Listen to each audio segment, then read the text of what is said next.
안녕하세요. 박용덕입니다. 이번 시간은 공인모 제5회 모의고사 해설 강의를 시작하도록 하겠습니다. 1번 용어의정의입니다. 옳은 것이죠? 용어정의 옳은 것. 용어정의는 해마다 시험에 출제됩니다. 1번 중개업은 다른 사람의 의뢰에 의하여 일정한 보수를 받고 중개를 업으로 하는 것을 말한다.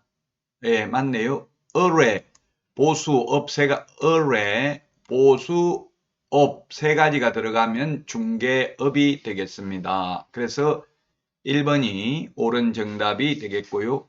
자, 그 다음에 2번은 개업공개사인 법인의 공인중개사인 사원 또는 임원은 공인중개사로 볼 수 없다 했는데 볼 수 있습니다. 법인의 임원 또는 사원으로서 공인중개사인자도 소속 공인중개사에 포함됩니다. 그래서 2번 X고요. 3번 거래 당사자는 지역권 설정과 취득을 알선한 행위는 중개에 해당되지 않는다 했는데 중개에 해당됩니다. 지역권, 지상권, 전세권 모두 다 중개 대상 권리에 해당됩니다. 그래서 3번도 틀렸습니다. 매매, 교환, 임대차, 그 밖의 권리의 득실 변경에 관한 행위를 알선하는 것을 중개라고 하죠. 그래서 지역권, 지상권, 저당권 다 중개 대상 권리이고요. 자, 그 다음에 3번은 부동산 컨설팅에 부수하여 중개를 업을 한 경우 중개업에 해당하지 않는다 했는데 해당합니다. 비록 컨설팅 행위에 부수해서 이루어졌다 하더라도 중개를 업으로 한 이상 중개업에 해당됩니다. 그래서 4번도 X가 되겠습니다. 주된 업무가 컨설팅이라 하더라도 중개를 업으로 했으면 중개업에 해당되고 즉 무등록 중개업자로 처벌받는다는 판례입니다. 자, 그 다음에 5번은 실제 중개보수를 초과해서 받지 않고 받기로 약속만 했다 하더라도 처벌받지 않습니다. 왜냐하면 미수범을 처벌한다는 규정은 없기 때문에 그렇습니다. 입금가 10억, 10억만 입금시켜주고 더 받는 건 다 먹어도 좋다. 이런 약속했다고 당연히 공인중개사법 위반은 아닙니다. 자, 그 다음에 2번입니다. 중개대상물에 해당하는 것을 모두 고른 것은 했는데요. 기업의 영업용 비품 이게 뭡니까? 권리금이죠. 권리금 중개대상물 아니고요. 그 다음에 미채굴 광물, 광업권은 광물 채굴권은 국가의 권능이기 때문에 중개상물 아니고요. 따라서 중개상물인 것은 3번이 정답이 되겠습니다. 3번이 중개상물이 되겠습니다. 법정지상권 성립에는 중개개입 여지가 없겠지만 성립한 토지를 중개하는 것은 가능합니다. 그리고 명인망법을 갖춘 수목의 집단은 중개상물에 해당된다는 게 국무총리실에 있는 행정심판 결정 내용입니다. 명인망법을 갖춘 수목의 집단만 중개상물이고 명인망법을 갖춘 농작물은 중개상물 아닙니다. 자, 다음은 3번 문제 보도록 하겠습니다. 개설 등록과 관련된 설명으로 틀린 것입니다. 1번 공인중개사, 소속공인중개사 제외 또는 법인이 아닌 자는 등록할 수 없다. 소속공인중개사 제외한다는 말은 소속공인중개사는 등록할 수 있다는 말입니까? 없다는 말입니까? 할 수 없다는 이야기죠. 자, 2번이 틀렸네요. 사회적 협동조합은 영리법인이 될 수 없습니다. 사회적 협동조합은 중개법인, 영리법인이 될 수 없다. 자, 그래서 2번이 틀렸습니다. 사회적 협동조합을 제외한 협동조합 그리고 상법상 회사 모두 자본금 5천만 원 이상이어야 합니다. 자, 그 다음에 3번입니다. 등록관청은 등록 신청이 기준에 적합한 경우 7일 이내에 서면으로 통지해야 된다. 네, 그렇습니다. 7일 이내에 반드시 서면으로 통지를 해야 됩니다. 4번 대표자를 포함이 아니고 제외한 임원 또는 사원의 3분의 1 이상이 공인중개사이어야 합니다.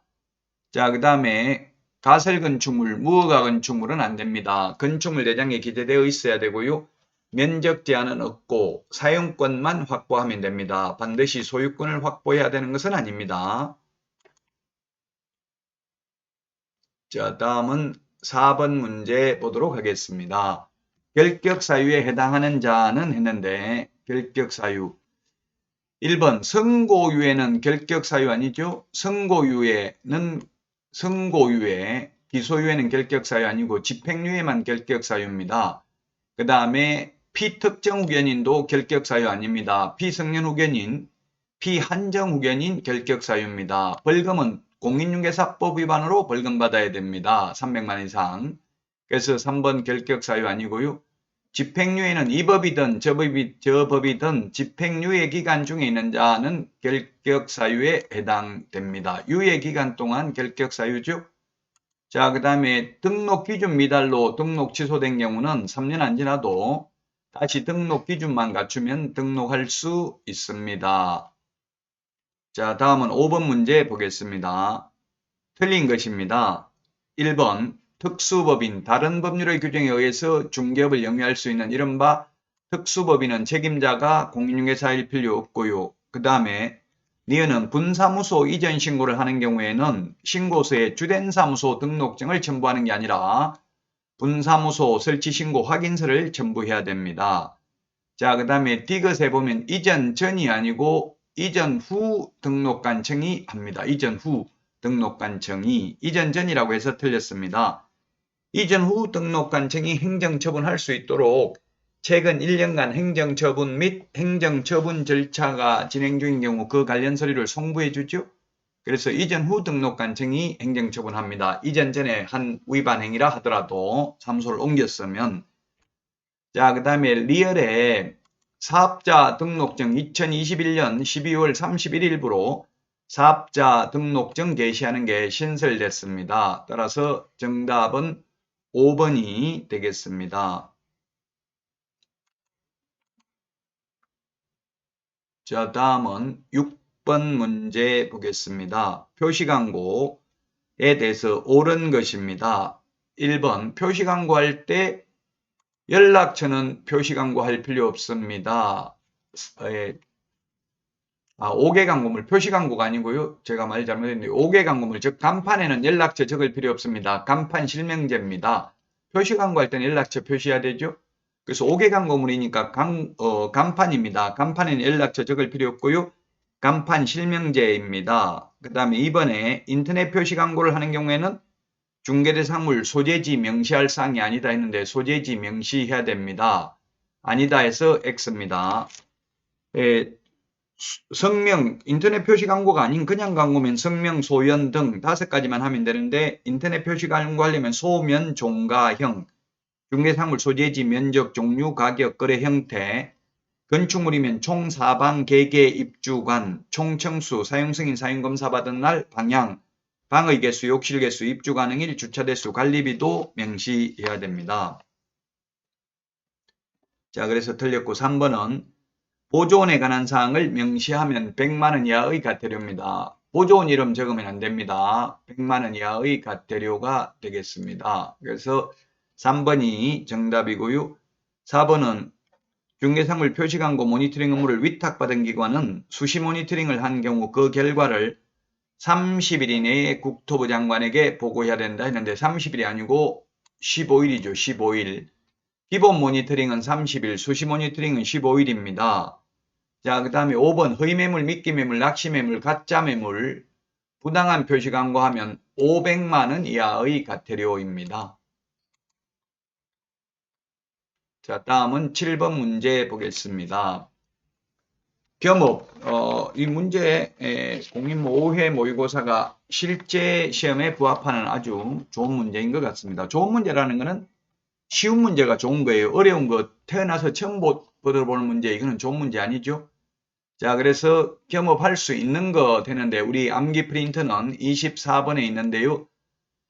있는 것, 겸업할 수 있는 것 없는 거네요. 없는 거. 없는 거니까 답은 4번이 되겠습니다. 4번. 택지 분양대행은 안 됩니다. 주택 상가 분양대행만 가능합니다. 없는 것 이렇게 X하고 있는 것 옳은 것 하면 O 이런 식으로 해서 풀어도 되겠죠. 1번에 개발에 관한 상담은 할 수 있는데 개발업은 안 되고요. 그 다음에 2번은 주택, 분양, 주택, 상가, 분양 대행은 할 수 있는데 분양업은 안 됩니다. 직접 지어서 분양하는 건 안 되고요. 그 다음에 상업용 건축물 관리 대행은 가능한데 임대업은 안 됩니다. 그 다음에 5번은 용역 알선업은 되는데 용역업은 안 됩니다. 이렇게 법인에게만 겸업을 제한하는 취지는 골목상권을 보호하기 위한 취지입니다. 외국 대형 법인이 우리나라 진출해서 우리나라 개인중개업소와 무한 자유경쟁을 하면 우리나라 개인중개업소가 살아남을 수 없기 때문에 이렇게 법인만 겸업을 제한하고 있습니다. 그래서 7번에 4번이 정답이 되겠고요. 자, 다음은 8번 문제 보도록 하겠습니다. 개업공개사 갑이고요. 소속공인사 을입니다. 1번 갑은 을이 업무 개시하기 전까지 등록관청에 고용신고를 하였고 전자문서로 할 수 있다. 고용신고는 전자문서 가능합니다. 고용관계 종료신고는 전자문서 불가능입니다. 그 다음에 2번에 을은 업무 개시 전까지 을의 성명이 나타난 것으로 그 크기가 가로 세로 각각 10mm, 7mm, 10mm 이상 20mm X네요. 7mm 이상 30mm 이내입니다. 그래서 2번이 정답이 되겠습니다. 틀린 정답입니다. 자, 그 다음에 3번. 을의 모든 행위가 아니라 업무상 행위입니다. 직원의 업무상 행위는 그를 고용한 개업공개사의 행위로 본다. 본다, 간주한다, 의지한다는 같죠? 법조문에는 본다라고 되어 있습니다. 뭐 간주한다도 같은 의미입니다. 4번 을이 중개무 수행 중 고의로 의뢰인에게 손해를 발생하게 한 경우 갑이 이에 가담하지 않았다면 갑은 손해배상 책임 배상을 함에 있어서 과실상계를 주장할 수 있다. 네, 당연히 과실상계는 주장할 수 있죠. 그래서 의뢰인들도 100%는 배상을 못 받습니다. 왜냐하면 개업공개사는 선량한 관리자의 주요 의무만 있기 때문에 절반의 책임은 손님에게 있다는 게 판례의 태도입니다. 자, 그 다음에 자격증 원본 보기 쉬운 곳에 계셔야 됩니다. 모든 개업공개사가 자격증 원본을 계셔야 되는 건 아니죠. 왜냐하면 부칙개공은 자격증 없기 때문에요. 자, 그래서 3번이 아니고 2번이 정답이 되겠습니다. 자, 다음은 9번 문제 보겠습니다. 휴폐업에 대해서 옳은 것은 했는데 1번은 1개월 초과가 아니라 3개월 초과해서 휴업하고자 하는 경우 신고해야 되죠. 그래서 3개월 초과해서 업무 개시하지 않는 경우 신고해야 됩니다. 2번은 휴업, 폐업 전자문서 불가능합니다. 왜냐하면 등록증 원본을 반납해야 되니까. 3번이 신설됐죠. 임신, 출산의 경우 6개월 초과해서 휴업할 수 있는 것으로 올해 신설됐습니다. 3번이 맞고요. 4번은 휴업신고, 폐업신고는 전부 다 미리 신고해야 됩니다. 7일 전까지가 아니라 미리 신고를 해야 되고요. 자, 그 다음에 5번 중개업 휴업신고서를 등록관청에 제출하면서 사업자 등록의 휴업신고서를 함께 제출할 수 있습니다. 둘 중에 세무서에 가서 중개사무소 개설 등록 폐업을 할 수도 있습니다. 민원인의 편의를 위해서 신설된 내용이고요. 자, 다음은 10번 문제 보도록 하겠습니다.